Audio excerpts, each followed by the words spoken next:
Kuku wa kuchoma huyu hapa, na huyu tulimfanyia marination kwa kutumia Navano Obynak. Cheki jinsi alivyonoga jamani. Haya, twende jikoni nikuonyeshe. Anza kwa kuweka Navano Obynak. Hiki ni kiungo kizuri sana kinachotumika kwenye marination ya nyama, kinaongeza ladha kwenye nyama na kufanya viungo vyako vyote utakavyoweka vikolee.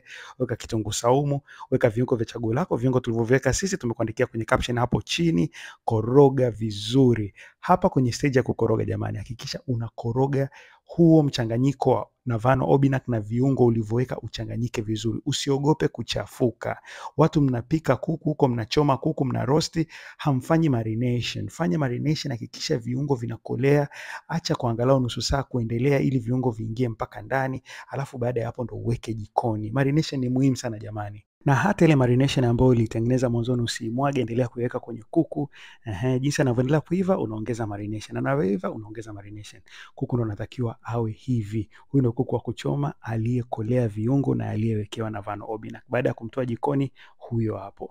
Kitu kimetoka juicy, kuku ametoka laini, kuku amekolea viungo. Nadhani unajionea mwenyewe tu huu tamu na huu dambu dambu. Unaona kuku huyo?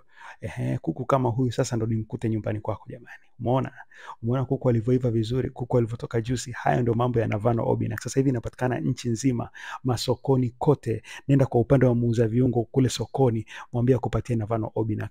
Nenda kwenye supermarket, waambie akupatie Navano Obynak. Nenda kwenye duka la mangi, waambie akupatie Navano Obynak. Unaona jinsi kuku anavyotoka mtamu? Angalia kuku jinsi anavyonoga. Kuku ametoka na rangi moja nzuri, viungo vimekolea mpaka ndani. Sijui nikwambie nini. Jamani, tunawakaribisha sana.